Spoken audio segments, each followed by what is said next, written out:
Hello दोस्तों, मैं हूँ सी रेमन मेहमानी और आज हम बात करने वाले हैं वोल्टास लिमिटेड के बारे में।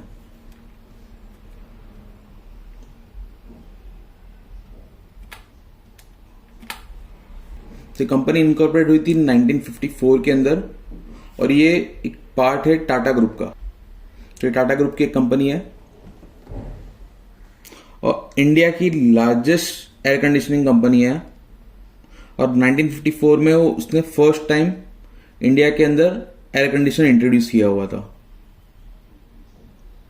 और ये वोल्टास जो नाम है वो वॉलकार्ट ब्रदर्स जो स्विस बेस्ड कंपनी है वो और टाटा जब मिले थे 1954 में, तो उससे वॉलकार्ट का वॉल आया और टाटास का टास आया और वो कंपनी का नाम बना वोल्टास। अब देख लेते हैं कि कंपनी क्या क्या चीजें बेचती है। तो फर्स्ट सेगमेंट है कंपनी का unitary cooling products for comfort and commercial use. तो उसके अंदर क्या क्या चीजें हैं? तो उसके अंदर रूम एयर कंडीशनर है, एयर कूलर्स है, फ्रीजर्स है, वीसी कूलर्स है, water dispensers, variable refrigerant flow, cassette ACs, chillers, tower ACs और कस्टमर केयर। तो सेकंड उन लोगों का सेगमेंट आता है इलेक्ट्रोमैकेनिकल प्रोजेक्ट्स एंड सर्विसेज, जिसके अंदर मैकेनिकल, इलेक्ट्रिकल और प्लम्बिंग का रिलेटेड काम होता है।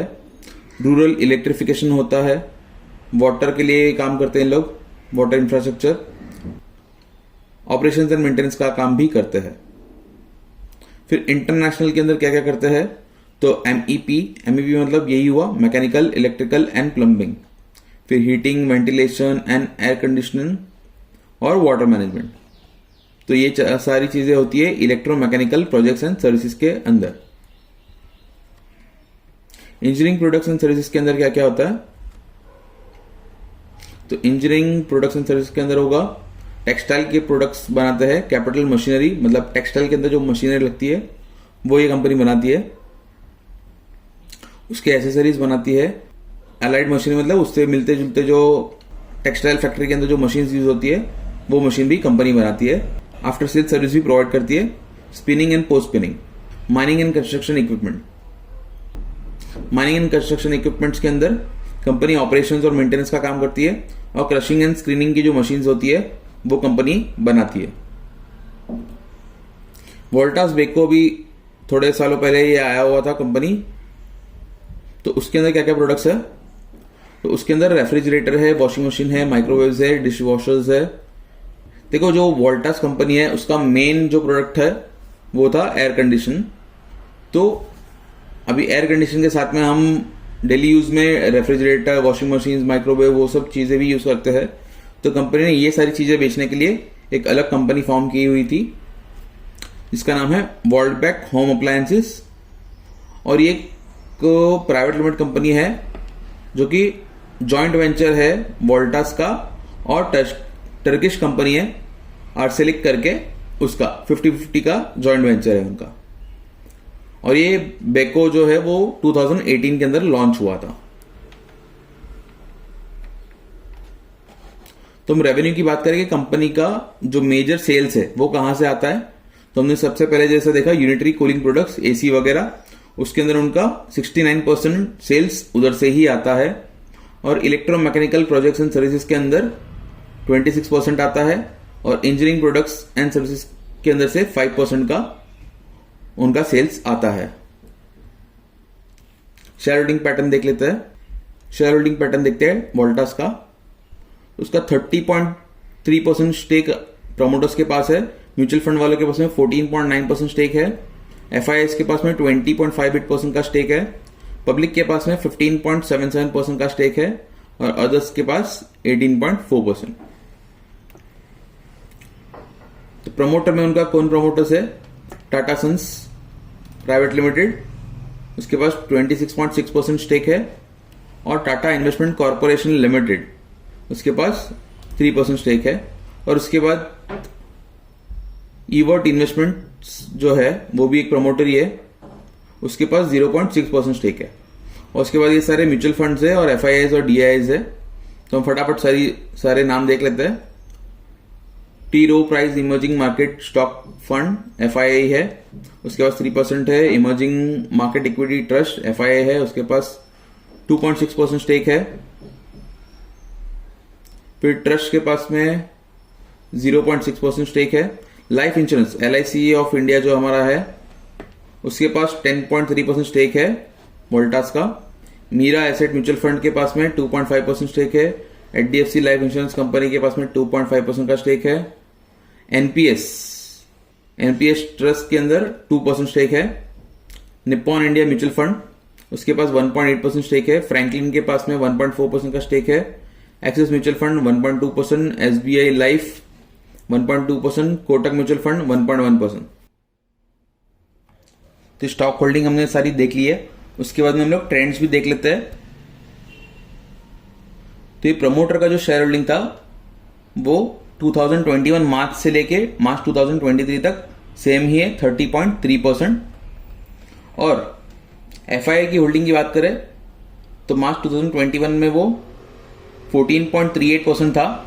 फिर ये धीरे धीरे धीरे धीरे बढ़ के 26% हुआ था मार्च 2022 के अंदर। फिर ये वापस से धीरे धीरे गिरना चालू हुआ और अभी 20.58% स्टेक है। म्यूचुअल फंड्स का अगर हम देखें तो मार्च 2021 के अंदर 24.35% स्टेक था वोल्टास के अंदर और ये धीरे धीरे धीरे कम होके अभी करंटली हो गया 14.94%। अभी हम बात कर लेते हैं कि कंपनी का अर्निंग्स कैसा रहा है, मतलब कंपनी प्रॉफिट कमा भी रही है कि नहीं कमा रही। तो हम लास्ट 5 ईयर्स का हम ये डेटा देखेंगे स्टार्टिंग फ्रॉम 2019 मार्च से लेके मार्च 2023 तक। ये सारे फिगर्स करोड़ में है। तो 7124 करोड़ का सेल हुआ था 2019 में। फिर ये बढ़ा था, फिर थोड़ा कम हुआ, मतलब नियर अबाउट सेम रेंज में ही था यहां तक। तो फिर उसके बाद में 7934 हुआ और अभी करंट ईयर में मतलब मार्च 2023 के अंदर ये काफी बड़ा हुआ है, 9499 का सेल्स हुआ है। बट सामने एक्सपेंसेस भी बढ़ी गए हैं। तो टोटल एक्सपेंसेस यहाँ पे 6564 था, फिर 7040 हुआ, 6975 हुआ। तो यहाँ पे नियर अबाउट आप देखेंगे सिमिलर सेम ही चल रहा है। यहाँ पे 7362 हुआ, फिर मार्च 2023 के अंदर ये हो गया 9047। अगर आप ऑपरेटिंग प्रॉफिट्स की बात करें तो कंपनी 2019 के अंदर 8% प्रॉफिट कर रही थी, इधर भी 8%, फिर यहाँ पे थोड़ा कम हुआ 7% और अभी करंट फाइनेंशियल ईयर में 5% हो गया। मतलब ये कंपनी के प्रॉफिट्स कम हो गए हैं और सेल्स बढ़ा हुआ है। कैसे हो सकता है? क्योंकि ये कंपनी के जो खर्चे हैं वो भी काफी बढ़ गए हैं, क्योंकि जो रॉ मटेरियल उनको आ रहा है उसका कॉस्ट बढ़ गया है। इस वजह से उनका जो प्रॉफिट है वो इम्पैक्ट हुआ है, ऑपरेटिंग मार्जिन जो बोलते हैं हम, वो इम्पैक्ट हुआ है और उसके अंदर गिरावट आई है। ठीक है, अभी मेन चीज आपको मैं ये बताना चाहूंगा, एक्सेप्शनल आइटम्स के अंदर एक 244 करोड़ का लॉस यहां पे दिख रहा है हमको करंट फाइनेंशियल ईयर में 22-23 के अंदर, जिसके हम आगे थोड़ी देर में बात करेंगे। अभी हम देख लेते हैं प्रॉफिट्स। तो कंपनी का प्रॉफिट आफ्टर टैक्स जो 2019 में था विच वॉज 514, फिर 521, फिर 529, फिर मार्च 2022 के अंदर वो 506 हुआ और मार्च 23 के अंदर वो हो गया 136। ये काफी बड़ा ड्रॉप दिख रहा होगा आपको, बट ये क्यों हुआ है? Because of exceptional items. 244 crore का यहाँ पे लॉस हुआ था। अगर हम ये 244 करोड़ का लॉस नहीं गिनते तो कंपनी का प्रॉफिट एक्चुअली होना चाहिए था 380 करोड़, जो कि फिर भी कम ही है पिछले साल के मुकाबले। तो पिछले साल में 500 करोड़ का प्रॉफिट हुआ था और ये बार अगर वो एक्सेप्शनल आइटम नहीं होता तब भी 380 करोड़ का ही प्रॉफिट होता। अभी हम क्वार्टरली फिगर्स देख लेते हैं मार्च 22 से लेके मार्च 2023 तक। तो आप ये देखेंगे कि सेल्स इनका गर्मियों में ज्यादा रहता है क्योंकि सीजनल प्रोडक्ट है। मेजोरिटी उनका सेल जो है हमने देखा कि वो एसी, एयर कंडीशनर और वो सब चीजों से आता है, जिसका सेल्स हमको पता है गर्मियों में ज्यादा होता है। तो गर्मियों में इनका सेल हमेशा ज्यादा दिखेगा। तो यहाँ पे 2667, फिर 2768, फिर ये सितंबर में थोड़ा कम हुआ 1768, फिर 2006 और मार्च के अंदर अगेन 2957। ऑपरेटिंग प्रॉफिट का भी देखेंगे आप तो ये 9% था, फिर 5% हुआ, 4% हुआ, 2% हुआ, फिर यहां पे 6% हुआ। और यहां पे भी हम देखेंगे कि एक्सेप्शनल आइटम जो है वो सितंबर 2022 के अंदर 106 करोड़ का एक एक्सेप्शनल आइटम था और दिसंबर 22 के अंदर 137 करोड़ का एक एक्सेप्शनल आइटम था।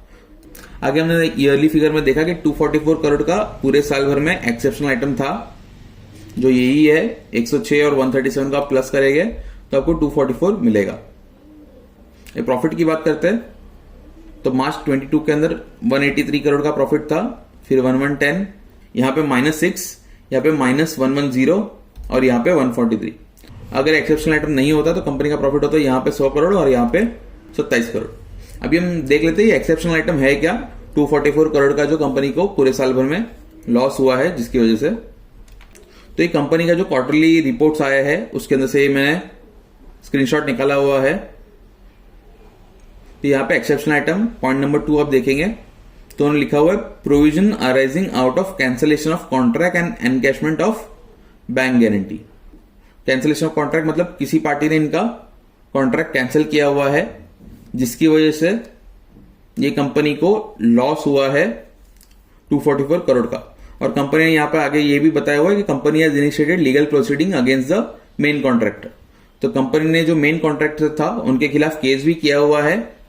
अगर वो केस कंपनी जीत जाती है तो ये पैसा उनको रिकवर हो जाएगा, पर अभी के लिए तो ये लॉस कंपनी को प्रॉफिट एंड लॉस में लेना ही पड़ेगा और उसकी वजह से ही प्रॉफिट कम दिखेगा। अभी रेशियोज देख लेते हैं तो कंपनी का अर्निंग पर शेयर मतलब एक शेयर पे कंपनी कितना रुपया कमा रही है साल में, वो भी लास्ट 5 साल का देखेंगे हम।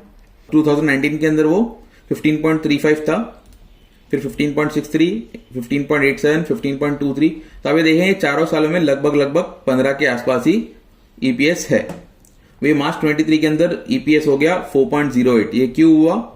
क्योंकि जो एक्सेप्शनल आइटम था 244 करोड़ का उसके वजह से। और कंपनी का पीई रेशियो कितना था, तो यहां पे पीई रेशियो अगर आपको नहीं पता है कि क्या है, ऊपर आप राइट हैंड साइड में आई बटन देख सकते हैं, उधर क्लिक करके आपको वीडियो का लिंक मिल जाएगा जिससे आप पीई क्या है वो समझ सकते हो।